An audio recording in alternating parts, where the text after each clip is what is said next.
Hey guys, so today we're going to talk about some box and whisker plots. They are, I don't know. I have mixed feelings about them. They're not necessarily uh, intuitively difficult sometimes, but finding them just seems kind of like an obnoxious um, task that you may not really use much at all in the future, which I get is probably how most of you guys feel about math in general.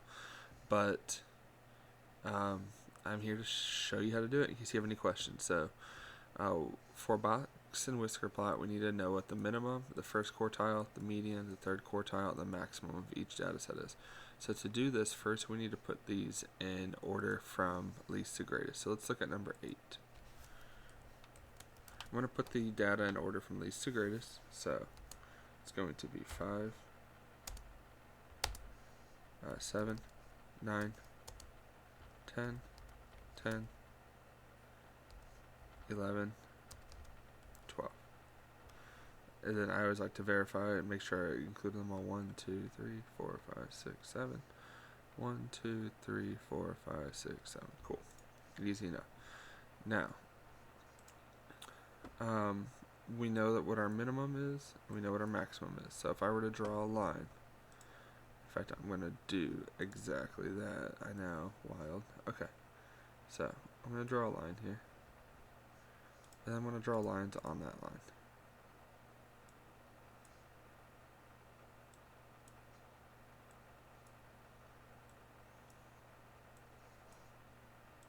Six, 7, 8, 9, 10, 11, 12, 13,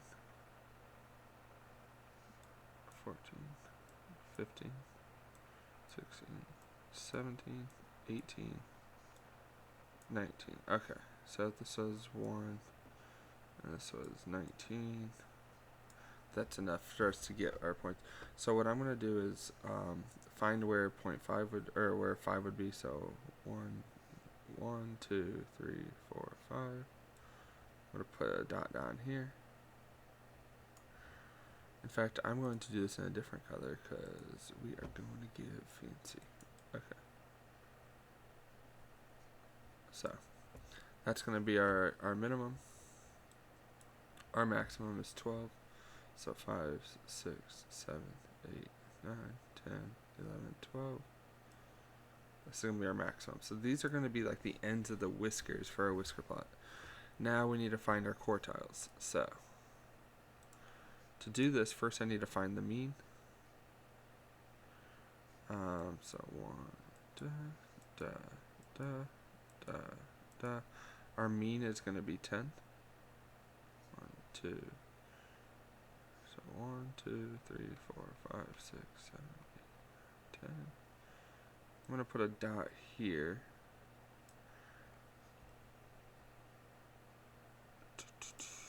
Then I'm going to erase all of his lines. So, and now I'm just going to draw a circle. This is going to be our median. Now we need to find the median between each of these other like each upper and lower quartile, right? So we have our third quartiles at 11, and our first quartiles at 7. So 5, 6, 7, and 11. Okay. Now I'm going to connect our first and our third quartile to our minimum or max. Then I'm going to just draw a box. Oh hey, it's almost like that's part of the name. Alright. Now if it makes you feel better, and it would make me feel a lot better because I've drastically misjudged this, and now we're going to make this look like a watermelon because why not? So I'm going to put my dots in a different color than my lines. Alright, so this would be what our box and whisker plot is. As you can see here, our min and our max, and then our quartile ranges, So y, in this case, y is our second quartile here. So this is Q1, Q2, and Q3. Why is our second quartile so close to our third quartile? Well, it's because a lot of our data here is up near the top is so close together. Look, we've got 4 data pieces all within 2 units of each other, right? Down here, that's not quite the case.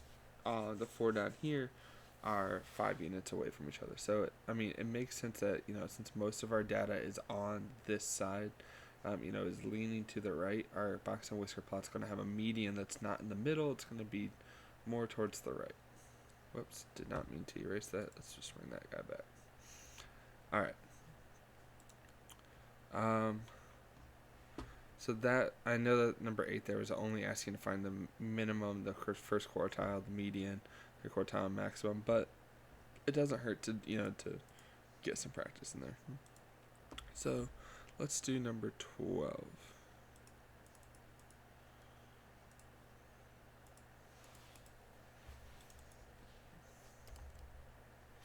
Well, maybe let's do number 12. What the heck's going on?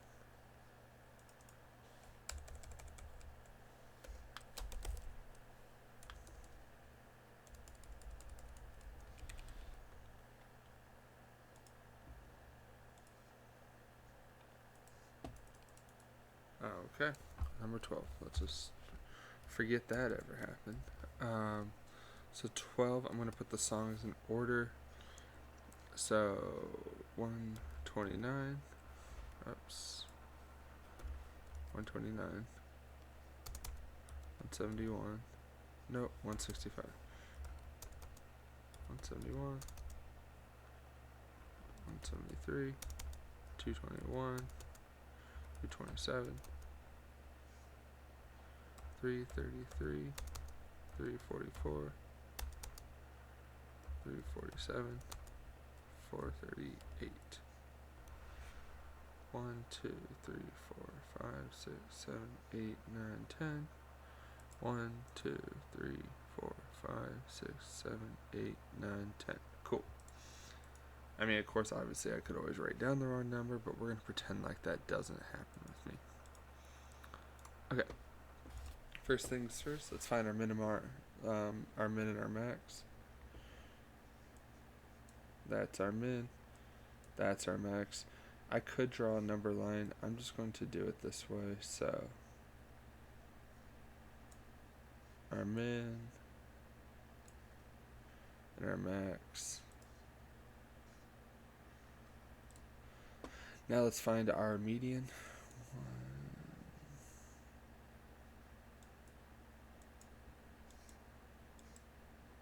Because we have an even set of numbers, we should have 2, which we do. So 221 plus 227 divided by 2. Well, I could tell you that there's 6 units between those, so our median here is going to be 224.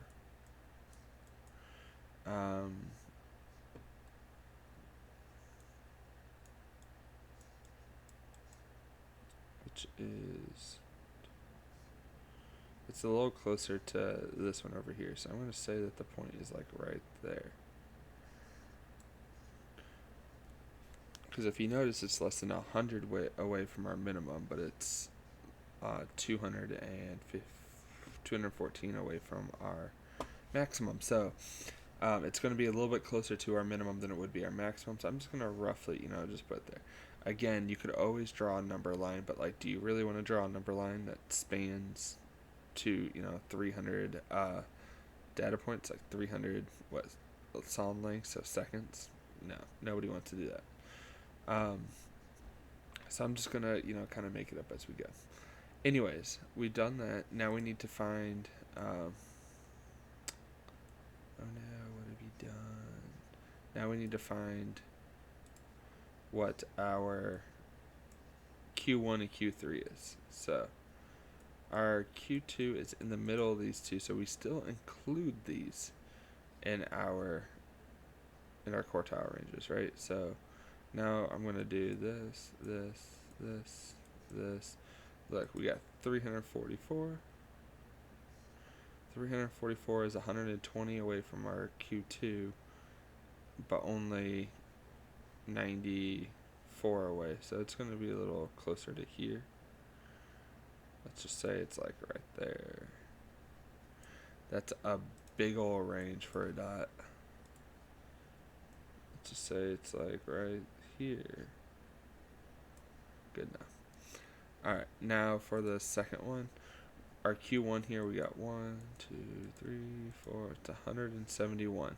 171, that's 50, that's almost 50 away from both of these. It's a little bit closer to our minimum there, so I'm going to put it just a tad bit closer. Alright, now our box and whisker plot. Why am I doing one that's like almost the same color? Nobody knows, because nobody knows what I'm really doing. So, we got the whisker. We're going to draw our box.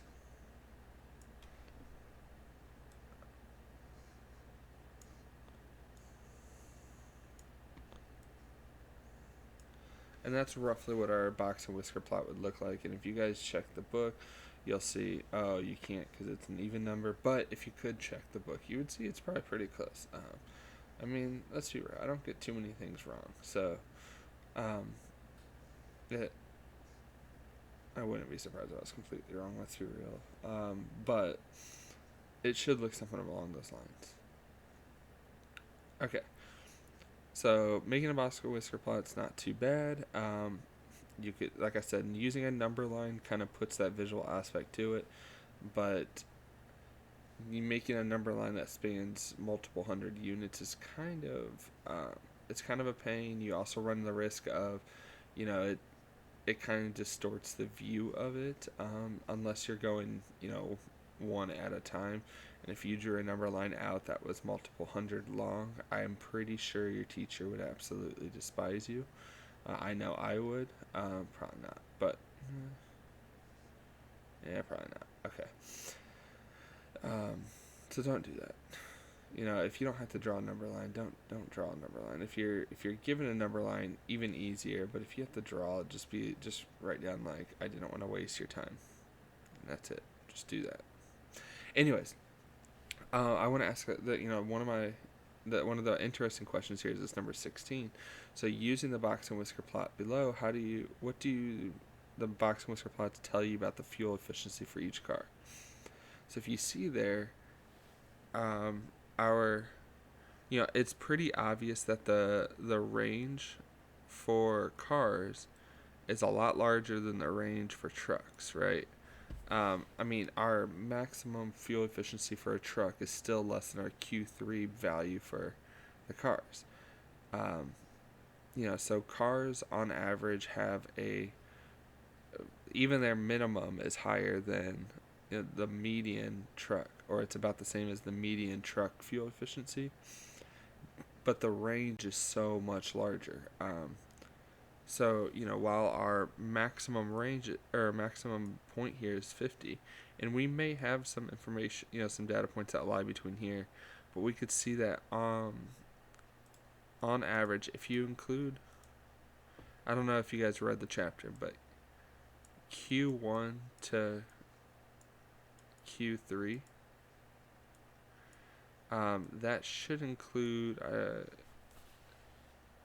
so you have, that should be like something like 75% of the data should be included. And let's just take a look at that. So you've got 5 and 12. So you got 1, 2, 3, 4, 5 out of 7.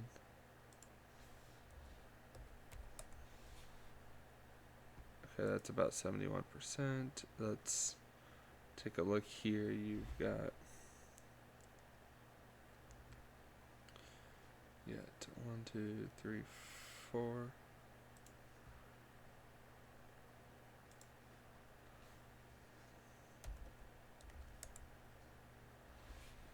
So 40. So Q2 is 50%. So Q2 splits it into 2. And then Q1 splits that half into 2. Yeah, so between Q1 and Q3, you should have like at least 50% of your data. Because, yeah.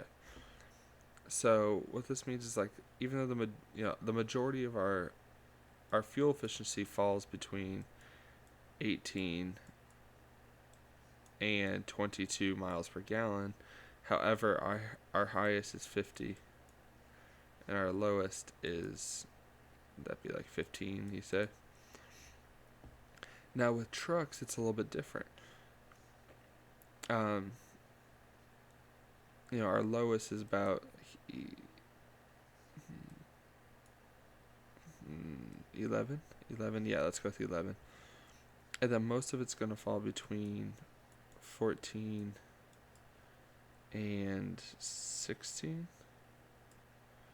And then our highest is at 21, I guess. So, but in this case, what we could tell is that the majority of our data is very consolidated. They're all very close to being the exact same. Um, a lot of our numbers are probably going to fall. It's between this 2 point range. Whereas with this one, our Q2, that Q1 to Q3, that's got a range of 4, but our Q1 to Q3 and this one has a range of 2. So even though our cars range vary a lot more, our trucks, we can kind of say with certainty just by seeing that, hey, this is a truck, we could probably guess with a decent accuracy what the fuel efficiency is going to be like. With the cars, our probability of being able to accurately judge the fuel efficiency just by looking at the car itself is going to be greatly diminished because of the large range between our minimum and our max, as well as our range even within the interquartiles. So I hope this helps make the box and whisker plots a little bit easier, or as my page here likes to call it, the box and whisker plots. Apologize for the tech issues I had, but anyways, if you guys have any questions at all, please leave a comment. If you have anything you guys would like to see me work on and show you, please comment, and I will gladly make a video for it. Other than that, good luck with everything, and let's finish out the school year strong. All right, bye.